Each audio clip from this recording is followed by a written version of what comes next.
আমরা যাব পরবর্তী পর্যায়ে, পাঠ ও আলোচনা। Synthesis of Yoga written by Shri Aurobindo. ইংরেজি পাঠে থাকবেন শ্রীমতী জয়শ্রী গাঙ্গুলি। বাংলা যোগ সমন্বয় পাঠে থাকবেন শ্রীমতী জবা চৌধুরী। আর আমরা আলোচনা শুনবো শ্রী শুভেন্দু সাহার কাছ থেকে। শুরুতে ইংরেজি পাঠ করবেন জয়শ্রী গাঙ্গুলি। শ্রী অরবিন্দ মীরা। উপস্থিত সকলকে আমার শ্রদ্ধা জানাই।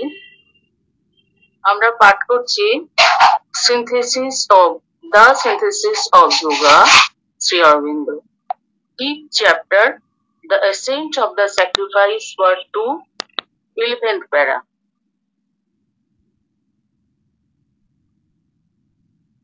In itself, the adoration in the act is a great and complete and powerful sacrifice that tends by its self-multiplication to reach the discovery of the One and make the radiation of the Divine possible. For devotion by its embodiment in acts not only makes its own way broad and full and dynamic, but brings at once into the harder way of works in the world the divinely passionate element of joy and love, which is often absent in its beginning when it is only the pure spiritual will that follows struggling, uplifting tension, the steep ascent, and the heart is still asleep or bound to silence. If the spirit of divine love can enter, the hardness of the way diminishes. The tension is lightened. There is a sweetness and joy even in the core of difficulty and struggle. The indispensable surrender of all our will and work and activities to the Supreme is indeed only perfect and perfectly effective when it is a surrender of love. All life turned into this cult, all actions done in the love of the divine and in the love of the world and its creatures, seen and felt as the divine, manifested in many disguises, become by that very fact part of an integral yoga.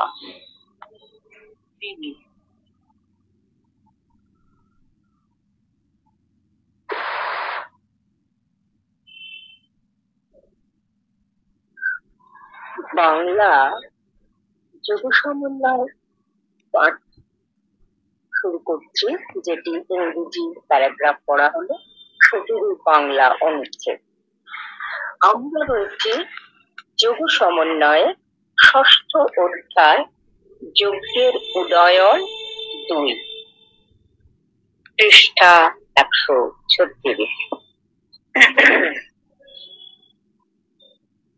কর্মের মধ্যে পূজার ভাব নিজেই এক মহান ও সম্পূর্ণ ও শক্তিশালী যজ্ঞ, যার ঝোঁক নিজেকে বহুগুণিত করে পরম একের আবিষ্কার সাধন করা ও ভগবানের বিকিরণ সম্ভব করা। কারণ কর্মের মধ্যে ভক্তি মূর্ত হলে তাতে শুধু যে তার নিজের পথ প্রশস্ত ও পূর্ণ ও স্ফুরন্ত হয় তা নয়, জগতে কর্মের আরো কঠিন পথে আনন্দ ও প্রেমের এমন এক দিব্য ভাবপূর্ণ বেগ আসে যা প্রায়শই তার প্রারম্ভে থাকে না। কারণ এই সময় থাকে শুধু কঠোর অধ্যাত্ম সংকল্প, যা দুরারোহ ক্রান্তির পথে চলে।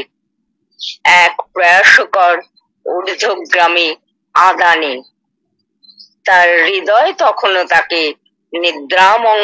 মগ্ন বা নীরবতায় বদ্ধ।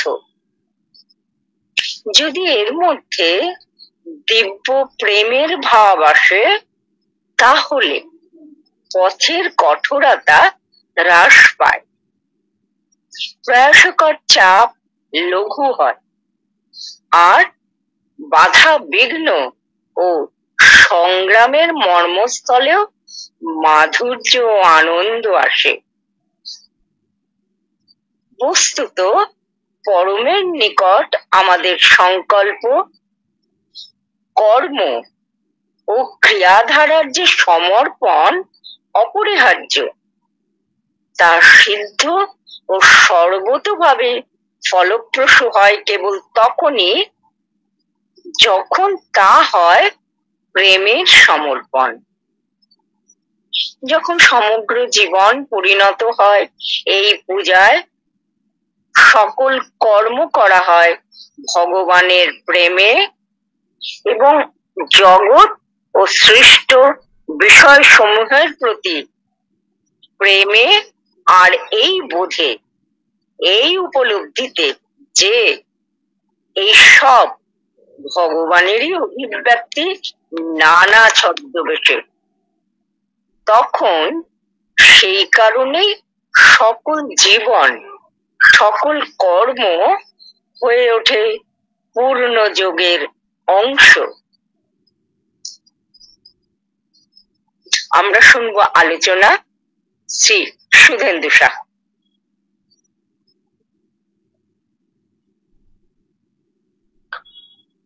ওম শ্রী অরবিন্দ মীরা। উপস্থিত সবাইকে আন্তরিক শ্রদ্ধা জ্ঞাপন করি।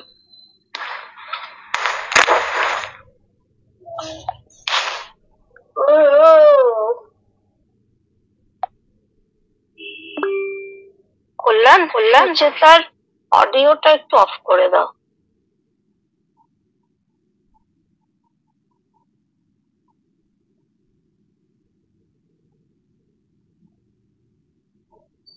বৈষ্ণব শাস্ত্রে যোগের একটা ক্রম দেওয়া আছে, কম বেশি সকলেই আমরা জানি। বৈষ্ণব শাস্ত্রে এরকম আলোচনা আছে যোগের একটি ক্রম, যেটা ধারাবাহিক কি পথ ধরে আমরা চলবো সেই বলা আছে। তার আদিতে শ্রদ্ধা, তারপর এক এক করে আসে যেগুলো, তার মধ্যে আছে সাধু সঙ্গ, ভজন, অনর্থ নিবৃত্তি, নিষ্ঠা, রুচি, আসক্তি, ভাব এবং প্রেম। তা সাধকের হৃদয়ে শ্রদ্ধা যদি উদিত না হয়, তাহলে সাধনার আরম্ভই হয় না। শ্রদ্ধার মধ্যে কি কি থাকবে? শ্রদ্ধার মধ্যে থাকবে ভগবানে বিশ্বাস, এবং শ্রী ভগবান যে পূজ্য এবং মহান, তিনি আরাধ্য, এই জ্ঞান জন্মাবে। এবং সেই সঙ্গে সঙ্গে কিছু না কিছু আস্পৃহা এবং অনুরাগ জন্মাবে। সাধনার সঙ্গে সঙ্গে তো শ্রদ্ধা বাড়তে থাকে, তাই না? সেই শ্রদ্ধা যা শ্রী ভগবানকে বিশ্বাস করায়, তাকে মহান বিচার করেই, বিবেচনা করেই পুজো করার যে ভাবটা আসে। কিন্তু এ বিষয়েও বলা আছে যে প্রথমে শ্রদ্ধা না আসলে মানুষ সাধন পথে পদার্পণ করে না। তো শ্রদ্ধার উপস্থিতি তো ভীষণ ভাবেই দরকার। আমরা মাকে শ্রদ্ধা করি, গুরুদেবকে শ্রদ্ধা করি, মাকে আশ্রয় করে আমাদের জীবনের পথ চলা হয়। আর যেহেতু মাকে আশ্রয় করে আমাদের জীবনের পথ চলা, আর মাকে আশ্রয় করেছি বলে মানেই হলো মার প্রতি আমার সেই গভীর শ্রদ্ধা আছে, সেই শ্রদ্ধার সঙ্গে মাকে আশ্রয় করে যখন আমি চলছি, আমরা চলছি, যে পথ ধরে চলছি সে পথ নির্বিঘ্ন হতে বাধ্য। তিনি আমাদের মধ্যকার সকল অবিদ্যা এবং অজ্ঞানতার আবরণ ছিন্ন করে দেন। তিনি আমাদের জীবনকে সত্য জ্যোতি দিয়ে পূর্ণ করেন।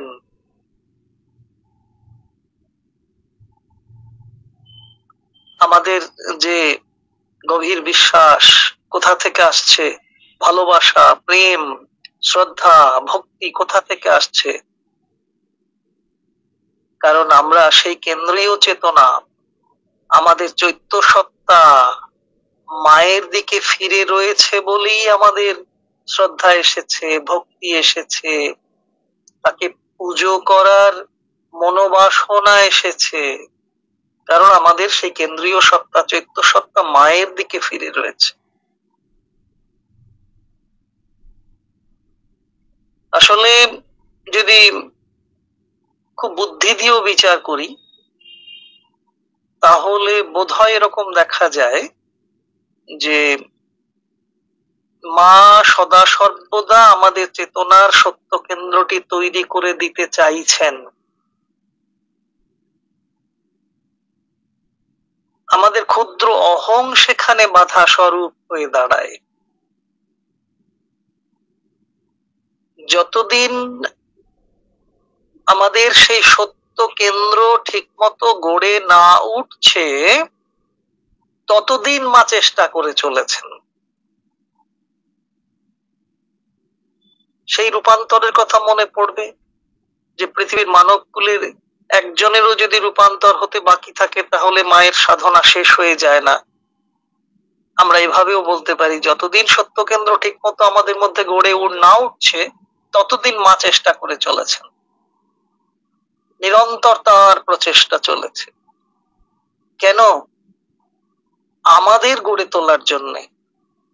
তাহলে যিনি মহান, যিনি মহতী স্বপ্ন দেখছেন আমাদেরকেও গড়ে তোলবার জন্যে, তার প্রতি তো শ্রদ্ধা রাখা আমাদের অবশ্যই বিধেয়। শ্রদ্ধা রাখি, তাকে আশ্রয় করেই আমাদের জীবনের পথ চলি এবং সেই পথ চলা নির্বিঘ্ন হয়, নির্বিঘ্ন হতে বাধ্য। কারণ আমার যে অবিদ্যা, যে অজ্ঞানতা, আমার অহং সর্বস্বতা যে আবরণ তৈরি করেছিল তার কাছে যাতে না যেতে পারি সেই আবরণ খানিও তো তিনি ছিন্ন করে দিচ্ছেন। এই যে সত্য কেন্দ্র তিনি গড়ে দিচ্ছেন, গড়ে দেবার চেষ্টা করছেন, সেই সত্য কেন্দ্র তো আর কিছুই নয়, সেটি অদ্বয় চেতনার এক জ্যোতির্ময় রূপায়ণ বলবো। সেখানে কোনো দ্বৈততা নেই।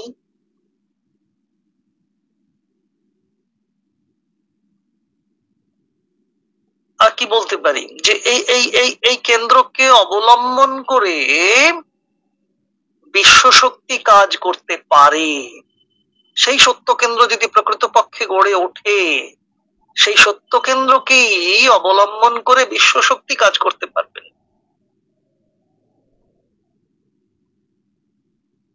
বিশ্বশক্তি যেমন কাজ করতে পারবেন, তিনি প্রকাশিত হতে পারবেন তার কর্মধারার মধ্য দিয়ে। এই সত্য কেন্দ্রটি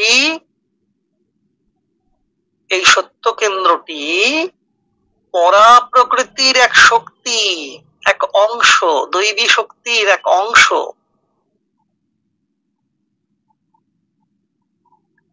আর চৈত্য সত্তা যখন মায়ের দিকে ফিরে, গোড়াতে আমরা বললাম বোধহয় যে আমাদের চৈত্য সত্তা মায়ের দিকে ফিরে আছে, অথচ অহংকারের আবরণ রয়েছে। মা এসে আবরণ ছিন্ন করলেন, তখন আমার চৈত্য সত্তা মায়ের দিকে ফিরছে। চৈত্য সত্তা যখন মায়ের দিকে ফেরে, তখন চৈত্য সত্তার অধিকারী ব্যক্তিবর্গ উপলব্ধি করতে পারেন। কি উপলব্ধি? শুধু কর্মফল নয়, কর্ম প্রকৃতপক্ষে শ্রী ভগবানেরই। আমরা কাজ করছি, সেই কর্ম কাজ, নিবেদিত কাজই যদি কর্ম হয়, সে কর্ম তারই, কর্মফল তাও তার। তিনি কর্ম, তিনি কর্মফল। কর্ম এবং কর্মফলেরও প্রভু পরমেশ্বর বা পরমেশ্বরী।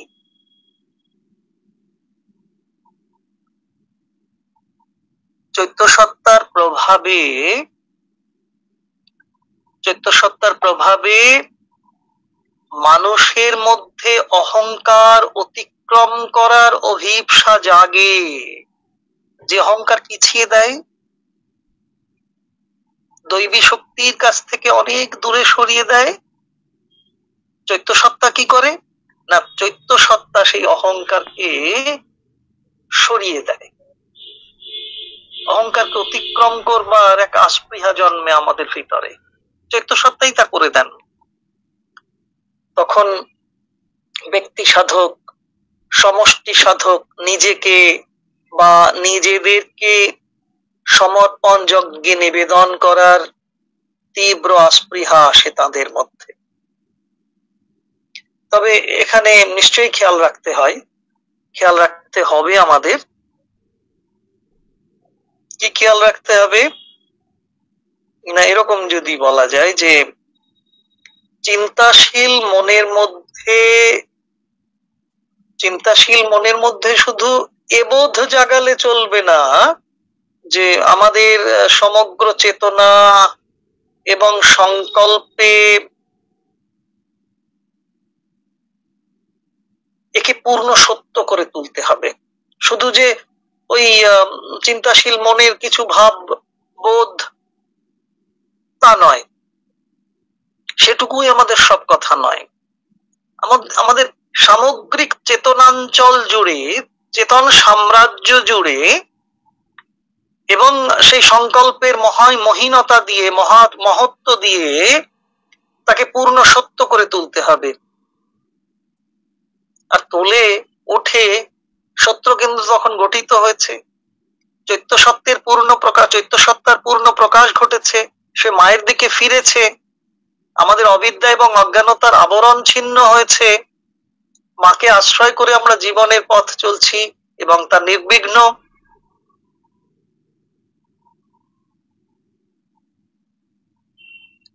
যে গোড়াতেই যে বলছিলাম যে ভগবানের প্রতি বিশ্বাস, শ্রদ্ধা তো আমাদের ভগবানের প্রতি বিশ্বাস আনে, এবং তিনি যে পূজ্য এবং মহান এই বোধ এনে দেয় শ্রদ্ধা।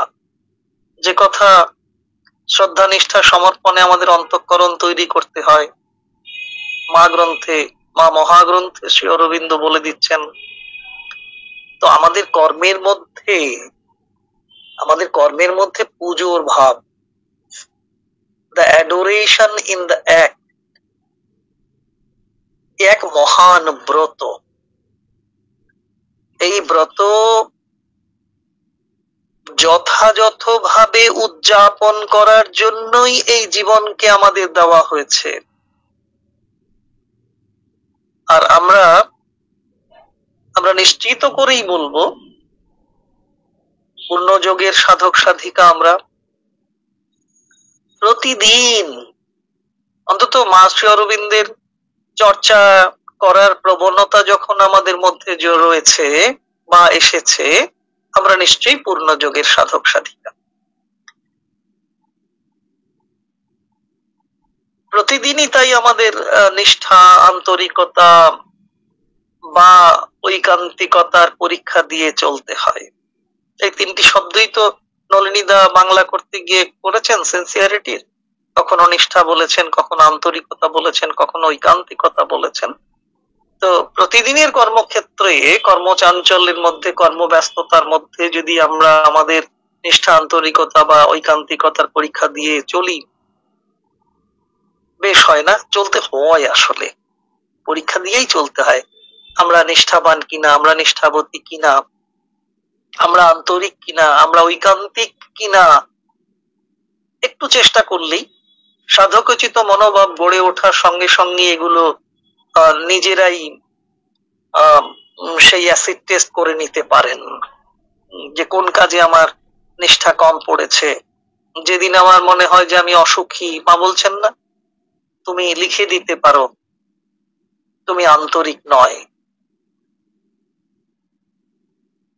তাহলে যদি মাকে আশ্রয় করে থাকি, জীবনের পথ চলে থাকি নির্বিঘ্ন সে পথ, তাহলে আর অসুখ কেন? তাহলে নিশ্চয়ই আমার নিষ্ঠা এবং আন্তরিকতার, নিষ্ঠা বা আন্তরিকতার অভাব ঘটেছে। প্রতিদিনের প্রতিটি কাজের মধ্য দিয়ে এই নিষ্ঠার পরীক্ষা আমরা দিচ্ছি, দিতে হয়।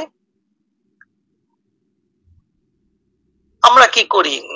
ওই খানিকটা সাধনার জীবন যাপন করি, আবার খানিকটা জাগতিক জীবনের কাজকর্ম করে থাকি। কর্মের মধ্যে এই রকমের দ্বিধা, এই দোলাচল, এই বিভাজন চলতেই থাকে। ফলে পুজোর ভাব নিতে গিয়েও সবসময় তা হয়ে ওঠে না।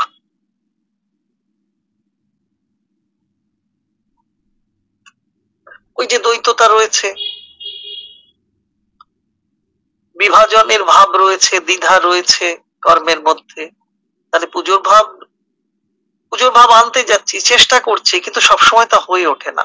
বৈষয়িকতার কিছু কিছু বিষবাষ্প আমাকে তাড়িত করে, প্ররোচিত করে। পুজোর ভাব নিয়ে কাজ করলে কি হয় না, যদি নিতে পারি পুজোর ভাব নিয়ে কাজ করলে সব বিষয়ে আন্তরিক শ্রদ্ধার ভাব থাকে। ওই যে শ্রদ্ধাই নিয়ে আসে পুজোর ভাব। তাহলে পুজোর ভাব নিয়ে কাজ করলে ঠিক উল্টো বিপরীত ভাবে শ্রদ্ধার ভাব থাকে বলি, আন্তরিক শ্রদ্ধার ভাব থাকে বলি পুজোর প্রবণতা নিয়ে আমরা কাজ করি। প্রতিটি কাজই যদি আমাদের জীবনে পুজো হয়ে উঠতে পারে, অর্থাৎ শ্রদ্ধা যেখানে আছে, নিষ্ঠা সেখানে আছে,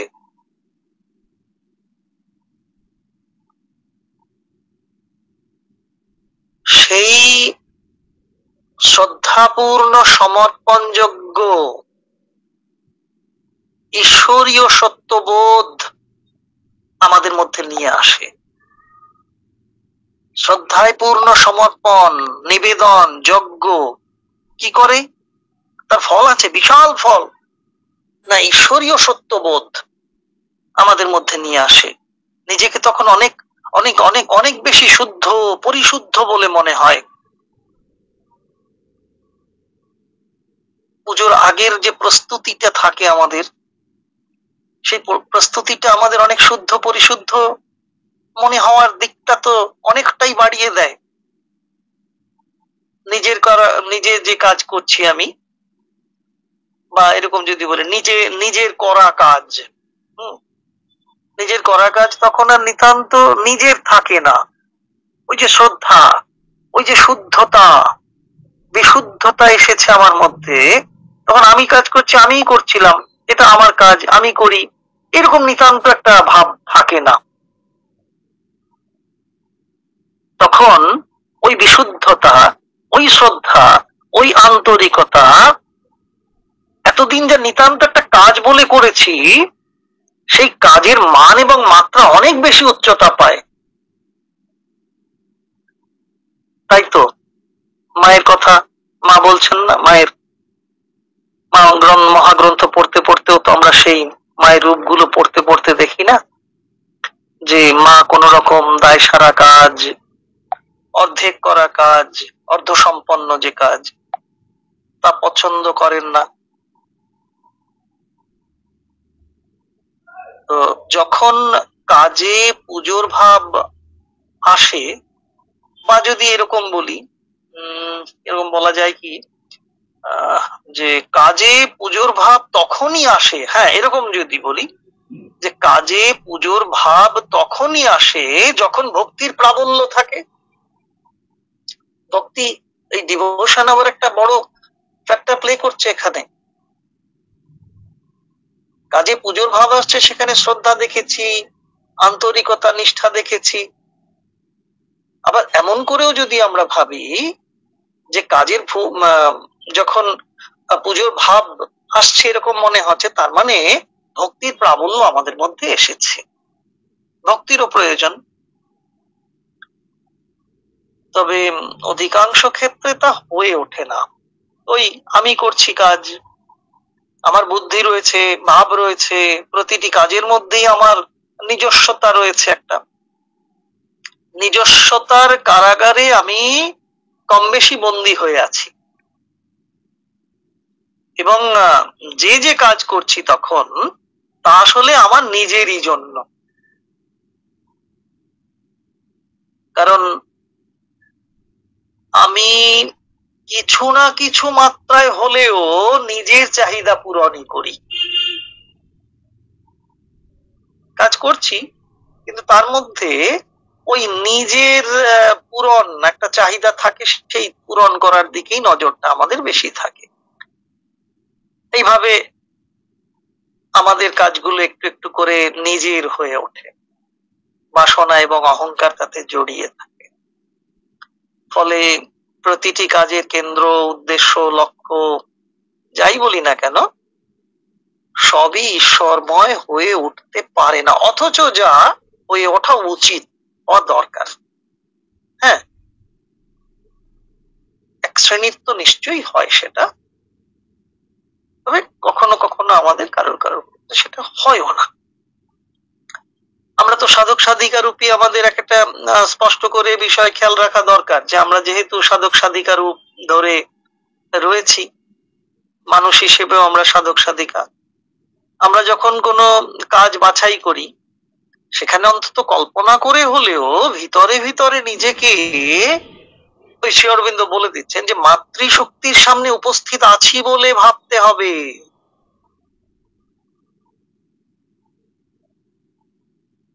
তাহলে ভিতরে ভিতরে নিজেকে মাতৃশক্তির সামনে উপস্থিত আছি, as if the mother was looking at you। আমরা ওয়াজটাকে ইজও কোনো কোনো সাধক করে নিয়েছেন, যে ওয়াজ কেন, এখনো তো দেখছেন মা, মা সব সময় আমাকে দেখে চলেছেন। তাহলে ওই যে ভিতরে ভিতরে নিজেকে মাতৃশক্তির সামনেই আমি উপস্থিত আছি, এরকম ভাব রাখতে হবে, অন্তত কল্পনায় রাখতে। এইভাবে যদি দেখতে পারি, আমি কোনো ত্রুটিপূর্ণ কাজ করতে পারবো না, ভুল করতে পারবো না, তখন ধীরে ধীরে আমি দেখতে পাবো আমি নয়, মা কাজ করছেন, তার নির্দেশনা কাজ করছে, মায়ের দেওয়া কাজই তখন করা হবে। কিন্তু ভুল হয়, আমাদেরই ভুল হয়, নিজের ইচ্ছা অনিচ্ছাকে মায়ের ইচ্ছা বলে চালিয়ে দেওয়ার চেষ্টা করি। এসব মানুষই ভুল, তাই হয়, হয়ে যায়, ইচ্ছায় হোক আর অনিচ্ছায় হোক, কখনো কখনো মানুষই ভুল হয়। তবে ওই যে ভুল, সেই ভুলকে অতিক্রম করে নির্ভুলতার দিকে যেতে গেলে খোঁটা পুঁতে নিতে হয়, সত্যের খোঁটা, ন্যায়ের খোঁটা, আনন্দ ও প্রেমের খোঁটা পুঁতে নিতে হয়। ঠাকুর ভাসছেন না কথার মধ্যে, সত্য ন্যায়, আমাদের জীবনের যেগুলো এক একটা খুঁটি, সত্য ন্যায় আনন্দ প্রেম, এগুলো কি শ্রী ভগবানের দিব্য ক্রিয়াধারা বিকিরণ করে, দিব্যতার বিশেষ কিরণ সম্পাতে বস্তু জগতে দ্বন্দ্বময় জীবনের অপূর্ণতা অদিব্যতা ক্রমশ সরে যেতে থাকে। অবশ্য সাধনার একেবারে শুরুতেই যে সবাই এই গুণগুলো অর্জন করবেন বা করে নিতে পারবেন তা বলা যাবে না। সঞ্চিত এবং প্রারব্ধ কর্মের স্বীকৃতির বলে কেউ কেউ তা অর্জন করতেই পারেন। তবে সবাই তো সেই স্বীকৃতি নিয়ে পৃথিবীতে আসেন না। প্রশ্ন থাকবে, না, আমরা স্বীকৃতি নিয়েই পৃথিবীতে এসেছি। হ্যাঁ, তবু বলে ফেললাম, সবাই তো সেই সমান গোত্রীয় স্বীকৃতি নিয়ে পৃথিবীতে আসেন না। এ বিষয়ে অনেক আলোচনা করা যায়, করেছেন অনেক মহাপণ্ডিত সাধক সাধিকা এ বিষয়ে আলোচনা করেছেন। তাদের কি হয়, যারা ওই সঞ্চিত এবং প্রারব্ধ কর্মের স্বীকৃতি নিয়ে এই পৃথিবীতে এসেছেন, তাদের যে ব্রত উদযাপন, আর যারা সেই গোত্রীয় সেই মানের স্বীকৃতি নিয়ে পৃথিবীতে আসেননি, তাদের যে ব্রত উদযাপনের খানিকটা তফাৎ থাকে। তাদের কি হয়, যাদের স্বীকৃতির যদি ধরে নিই তর্কের খাতিরে স্বীকৃতি কম নিয়ে এসেছি আমি, তাহলে আমার বহু শ্রম দিতে হবে বেশি, সাধন অনুশীলন করতে হবে বেশি, ব্রত উদযাপনের দিকে অনেক বেশি নিষ্ঠা আরো দিতে হবে, তবে আমি চৈত্যের কাছে পৌঁছতে পারবো। আর যিনি সঞ্চিত এবং প্রারব্ধ স্বীকৃতি নিয়ে এসেছেন, তিনি খুব শীঘ্রই তার কাছে পৌঁছে যাবেন। স্বামীজির গল্প আছে, সে গল্পে আর যাব না, মনে পড়বে সবারই। স্বামীজি তো এখন স্বামীজি ময় চলছে এখন সময়টা, এমন সেপ্টেম্বর মাসের আজকে 12, আজকে তো বিভূতিভূষণ বন্দ্যোপাধ্যায়েরও জন্মদিন। হ্যাঁ, তো কালকে থেকেই তো স্বামীজি বক্তৃতা করে চলেছেন আমাদের জীবন জুড়ে।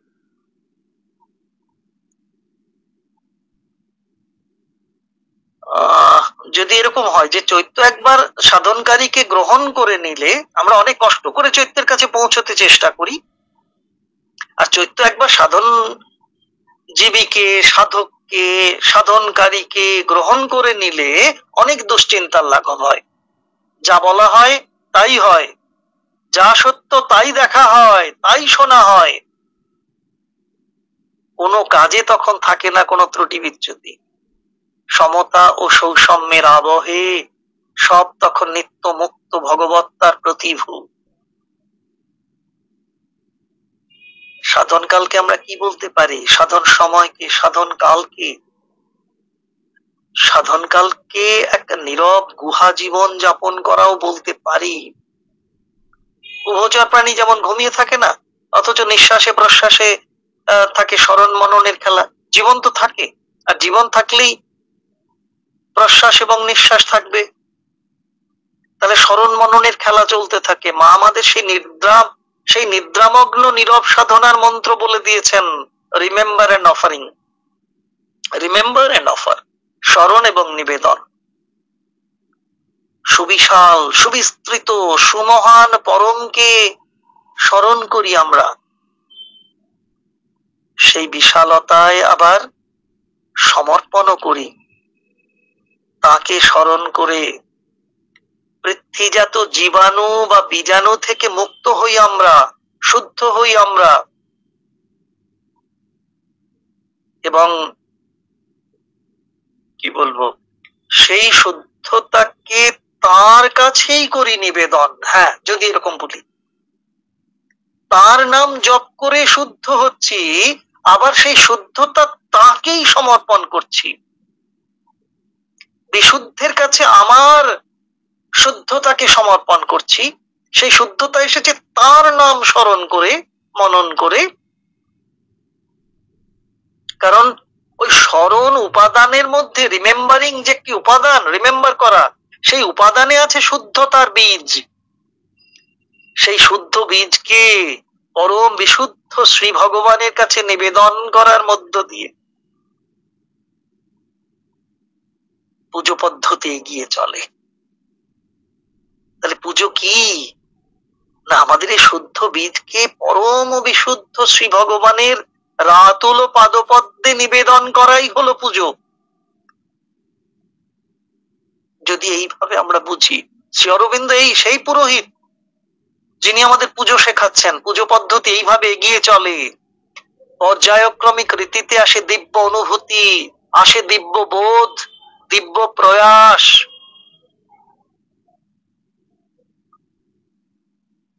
আর কি বলবো, দিব্য কারুরীতি।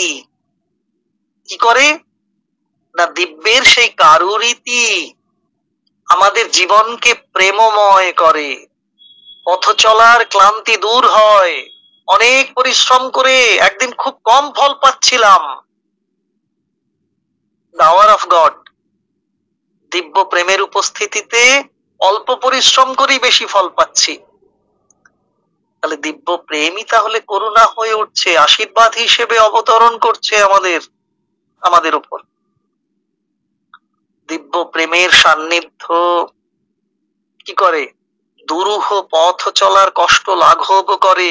রয়েছে না এই প্যারাগ্রাফে, শ্রী অরবিন্দ বলে দিচ্ছেন, দুঃখ বেদনা যন্ত্রণা প্রশমিত হয়, অন্যের কটুবাক্যে তেমন আতে ঘাড় লাগে না। একদিন লাগতো, এক কথায় কি বলবো, সহনশীলতা বাড়ে। এমনও হয়, হতেও পারে যে তীব্র কষাঘাতে কোনো ব্যথা নেই, বা অপরের দেহে কষাঘাত করার ফল আরেকজন ভোগ করছেন, সচেতন ব্যক্তিত্ব, বিশুদ্ধ চরিত্রের অধিকারী যিনি, তিনি অন্যের কষাঘাতকে অনুভব করেন। আবার তার উপরে তীব্র কষাঘাত হলে তার কোনো বেদনা বোধ নেই, যন্ত্রণা নেই। তবে কি যন্ত্র হয়ে ওঠার দিকে এগোনো হয়েছে? কয়েক ধাপ নিশ্চয়ই এগিয়েছেন সাধক সাধিকা, এগিয়েছেন। আমাদের পথ চাওয়া হয়, পথ চলা হয়, সবই যে পরম কারণিকের উদ্দেশ্যে, অন্য কোনো পার্থিব চাহিদা চরিতার্থ করবার জন্য নয়। তাই তো নেমে আসে মধুর মধুর ভাব, এবং চৈতন্যের অবিসংবাদিত চিরকালীনতায় শুধুই আনন্দ। অন্তহীন সূর্যালোক দাপিয়ে বেড়ায় তখন, দু চোখের আনন্দ অশ্রু যা এতদিন ভিজিয়ে দিয়েছে, তা যে আনন্দেরই ভাবাবেগে আরো গাঢ়, আরো মধুময় হয়ে ওঠে। প্রেমেরও সমর্পণ হয় মানুষের জীবনে তখন। ব্যক্তি অহংকারের চেয়ে, সমষ্টিবদ্ধ অহংকারের চেয়েও পরমময় শ্রী ভগবানই বড় হয়ে ওঠেন। তার সেবা, তার সুখ, তাকে প্রতিষ্ঠা করাই প্রধান হয়ে দাঁড়ায় জীবনের ব্রত হিসেবে। তখন সাধক সাধিকা কবি বুঝতে পারেন, ভক্তি আরম্ভ হয়েছে, ভক্তের দৃষ্টি শ্রী ভগবানের দিকে উন্মিলিত হয়েছে বা অভিমুখী হয়েছে, নিজের দিকে নয়। শরণাগতি এবং আত্মসমর্পণই ভক্ত জীবনের পরম ধর্ম হবে। কোনো দূরত্ব বোধ তখন আর থাকে না, আসে নৈকট্য। ঈশ্বর জ্ঞানে তখন সখা গুরুত্ব পেতে থাকেন। পিতা মাতা ভাই বোন সকলেই মিলিত সত্যের নানান রূপের প্রকাশ হয়ে প্রতিভাত। শ্রী ভগবান নানাবিধ রূপে নিজেকে প্রচ্ছন্ন রেখেও ভক্তের আকুলতায় অবশেষে প্রকট হন। ঠিক বললাম কিনা? নিশ্চয়ই তিনি প্রচ্ছন্ন নিজেকে রাখেন, কিন্তু ভক্তের আকুলতায় তিনি একসময় প্রকট হন।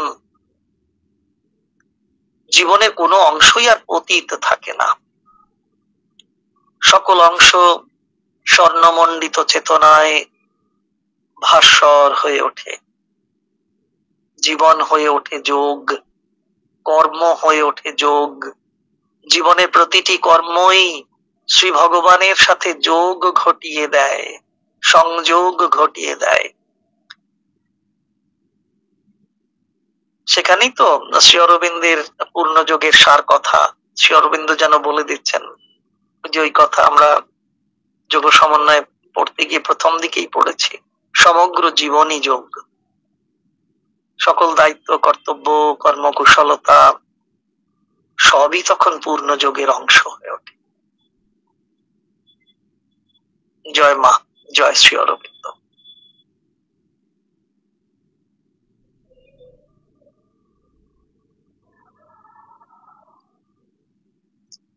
মা শ্রী অরবিন্দের চরণে প্রণাম ও কৃতজ্ঞতা জানিয়ে শ্রী অরবিন্দ সোসাইটি পূর্ব কলিকাতা শাখার আজকের এই সান্ধ্য গুগল মিট অনুষ্ঠানে এখানে বিরতি টানছি। আগামী শুক্রবার ঠিক রাত 8টায় আমরা আবার এই প্ল্যাটফর্মে সবাই একসঙ্গে মিলিত হব। সবাই দিদি আগামী শুক্রবার অনুষ্ঠান করা যাবে না, ওদিন মানে এজিএম তো 20 তারিখ, ওদিন প্রদীপ ভাই আসছেন বিজেপি থেকে। আগামী শুক্রবারটা বন্ধ রাখতে হবে। ওকে, আমাদের মাননীয় চেয়ারম্যান শ্রী প্রদীপ নারায়ণজি আসছেন, ওদিন আর যোগ সমন্বয়ে বোধহয় বন্ধ রাখলেই ভালো হবে। হ্যাঁ, ঠিক আছে, ঠিক আছে, তাহলে পরবর্তী সম্ভব হলে আলোচনা করে নেব, কেমন? হ্যাঁ, ঠিক আছে, ঠিক আছে। আর পরবর্তী লিংকের নোটিশ আপনারা পেয়ে যাবেন, আমরা সেইভাবেই সবাই প্ল্যাটফর্মে জয়েন করব। শুভরাত্রি।